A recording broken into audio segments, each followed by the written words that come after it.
Hello, my name is Thomas K. Carpenter, author of the 100 Halls universe and creator of Champions of the 100 Halls card game. In this video, I'm going to go over each of the 20 decks available in the deluxe edition and talk about what they're all about and what you can expect from either playing the character, going through the realm, or battling against the scenario. For the very first deck, I'm going to pick Ari Silverthorn is a player deck, and she is mostly a mix of healing and damage.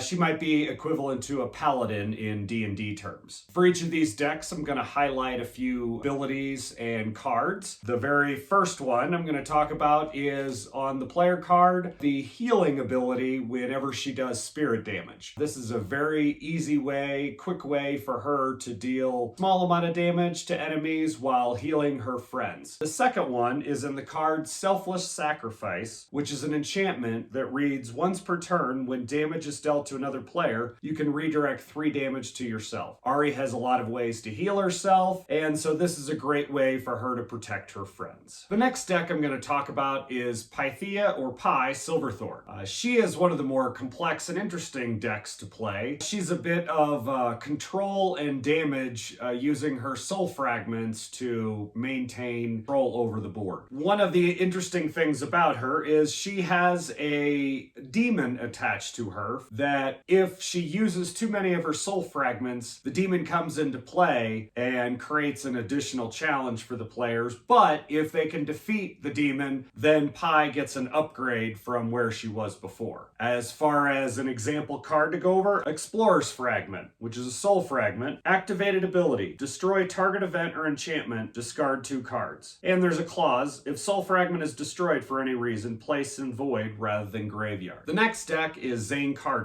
a member of Assassin's Hall. If you like a straightforward damage deck, if you like to play a lot of cards, then Zane is the deck for you. One of his most important abilities on his player card is activated ability Speed Tattoo. Draw 2 cards, discard 1 from your hand. This allows him to fill his graveyard with imbuements, which fuel his damage, as well as getting to select the right cards that he wants to deal damage. A great example of Zane's cards are Enhanced Reflexes. Enhanced Reflexes is a spell, which is an imbuement. Zane can play 2 additional cards this turn, but he can only cast 1 enchanted reflex per turn. This allows him to do a lot more damage and cast a lot of cards in a single turn. He has a high amount of burst damage and is a great addition to any party. The next deck I'm going to talk about is Pax Nygaard and her companion Callie. In this case, you get 2 players. You get Pax and Callie, and she provides quite a bit of control to the board as well as damage. I'm gonna highlight Callie. She can activate an ability and destroy non-boss enemy with less than 8 hit points. This is going to become crucial to cleaning up those adds that occur from your scenario or realm deck. And the card I want to highlight is Soothe or Upsoka Mark, which is a spell. Target non-boss enemy doesn't attack this next turn. The next player deck is Morrigan or Mori Charmer. She's a member of Stonesinger's Hall, and she uses her Veneta Stones and Tempest abilities to scale damage late in the game. Important static ability she has is Family Connections. Deal 1 additional damage to quest or realm targets. And as far as an example card, I'm going to go over 2. The first is one of her Venota Stones, Venota Stone Yellow, which is a trinket. Increase air damage to bosses by 1. And then the second one is Whirling Shield, enchantment. Activated ability. Deal X air damage to any target where X is equal to the number of Venota Stone. The next deck is Alexandria or Alex Duke. She's a member of Game Maker's Hall, and she is very involved with the giving and solving of quests. She's a very complex deck to play, but can be very effective when used correctly. One of her abilities, activated ability, Strategic Mind. Each player draws a card. And then for a card to highlight, she actually can give a quest, Tala's Quest. Apparition of Pala, hit points 5. Whoever destroys this card can destroy an enchantment or event. And along with other quest triggers she has, these can build up effects later in the game that become very effective for both control and damage. The next deck is Ivan Charmer, he's a member of Alchemist Hall, and he uses his potions and graveyard to fuel damage. This deck is best for players who like to carefully consider every action in their turn to maximize the effect. One of Ivan's abilities is discard your hand, deal damage to any target equal to the number of potions discarded this way, then draw 2 cards. And as far as an example card, Burning Unicorn Tears. Spell, or potion. Deal X damage to any target where X is equal to the number of cards in your hand. Then trigger after effect of the potion most recently placed in Ivan's graveyard. After effect. Only trigger from the graveyard. Deal 2 damage to Ivan. The next player I'm going to talk about is Nandi Musa. She's a member of Coterie of Mages and is focused on enchantments, healing, and demons. One of her abilities is heal target player an amount equal to the number of enchantments in play for Nandi. And one of her example cards is Overcharge Blast. Spell. Deal 4 damage to any target. Excess damage can be applied to another target. Must destroy original target first. The last player deck I'm going to talk about is Claire Teller. She's a member of Metalum Nocturne, and she's probably the best support player in the game. She uses trinkets, which she gives to other players, which charges up her forge to deal damage. She also creates the most interesting combos with other players and cards. The example ability is Copy Artifact.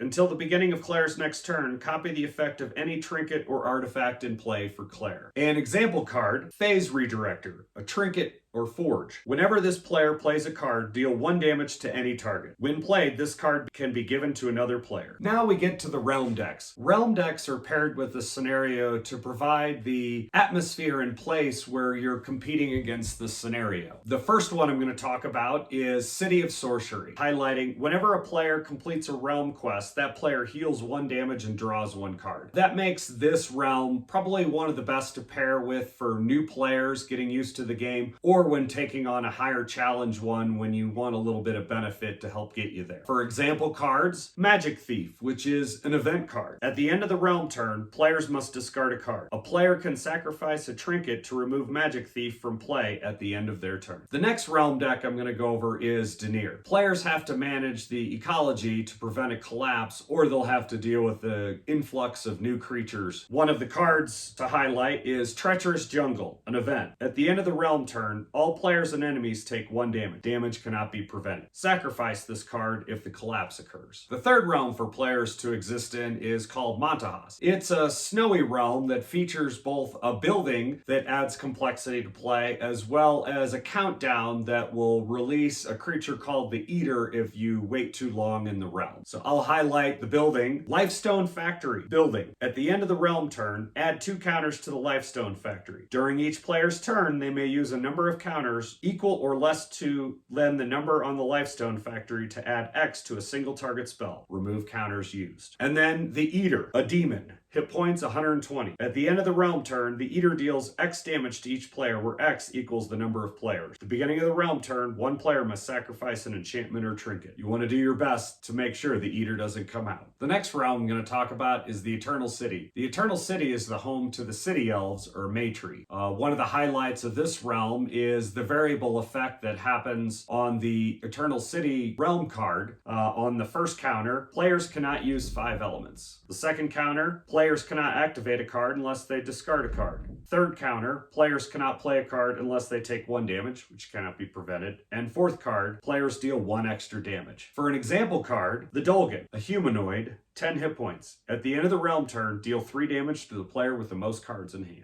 The final realm I'm going to talk about is Kaer Corset. It's a colorful bog swamp that provides a lot of opportunities as well as dangers. This is a realm you want to play if you want to add some unique challenges to your experience. Activated ability on the main card, Explore Realm. Any player may look through the top 3 cards of the realm deck on their turn, but they must put 1 card in play. This is a free action, but only once per player's turn. This is important if you want to try to explore the ziggurats and claim the artifacts, which I'm going to go over one of those as the example card. Sword of Moonlight, artifact. When this card comes into play, heal the player that owns it 5 damage. Increase damage by 2 or 3 if it's an earth spell. As you can see, this is a big benefit first if you want to take on certain challenges from the scenarios. Now we get to the scenario decks. The scenario decks are the main challenge that you have to beat to win the game, primarily taking down the boss that exists for that scenario. This first one I'm going to go over is APEP. Like City of Sorcery, this is the best introductory deck. Gives you an idea of general play with creatures, events, and spells that will impact the players during their attempt to kill APEP. To highlight, APEP says, at the end of the scenario turn, deal 5 damage to the player with the highest hit points. And as an example card, we're going to go over Kamazats, which is a creature, hit points 5.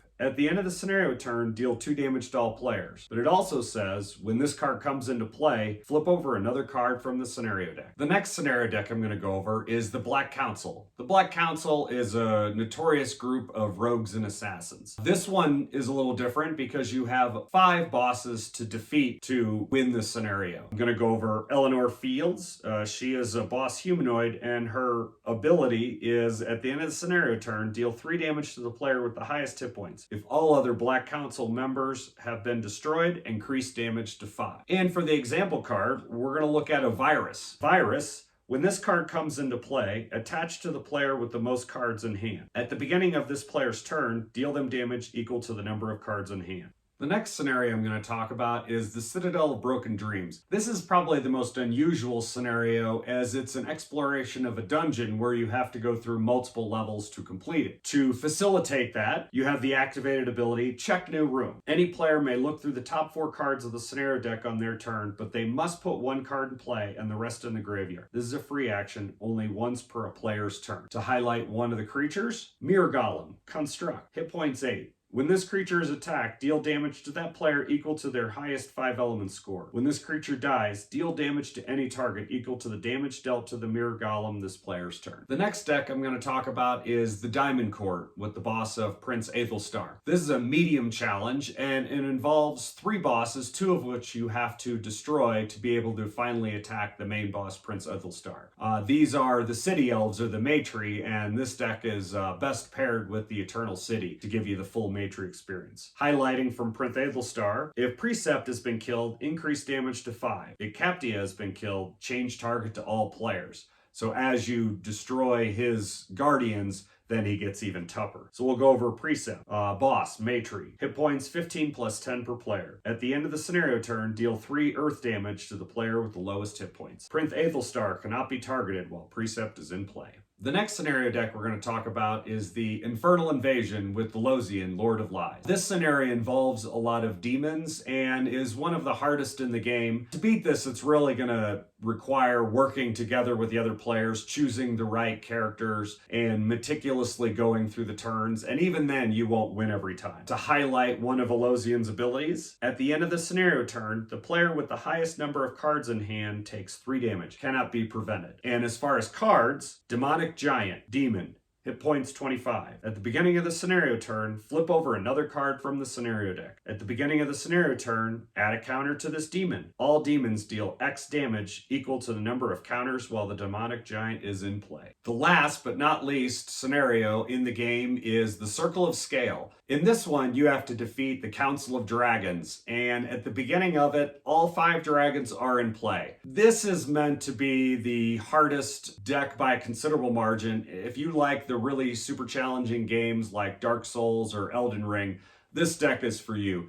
It really takes high amount of coordination from your team and a little bit of luck to beat. It may not feel like it can beat at first, but trust me, it can be beat. Highlight a couple abilities from the dragons. This one is from Akek. If this dragon is friendly, then instead it deals 3 damage to all enemy dragons at the end of the scenario turn. If this dragon is friendly, then increased healing effects by players is increased by 1. And the last item, most important, during each player's turn, they may sacrifice 1 or more trinkets. If 3 or more are sacrificed this way, then Akek becomes friendly to the players. You can kind of see how maybe you might be able to solve this one. And then here's a quest. First, search for the crown. Quest. Hit points 12. At the end of the scenario turn, deal 4 damage to the player with the lowest hit points. Reward. Base of the Scaled Crown. Artifact. Whenever this player draws 1 or more cards, deal 1 damage to the enemy. And then the final piece. Combine all 3 pieces of the Scaled Crown to give to a dragon to make it friendly. Like I said, you can kind of get a little bit of a taste of what it might take to beat it. But again, it is still a very difficult scenario. And that's it. That's all the decks in Champions of the 100 Halls. I've only given you a little bit of a taste of each one, but I hope that's enough to get you intrigued about the game. It's a lot of fun with a lot of replayability, and we'll see you in Champions of the 100 Halls.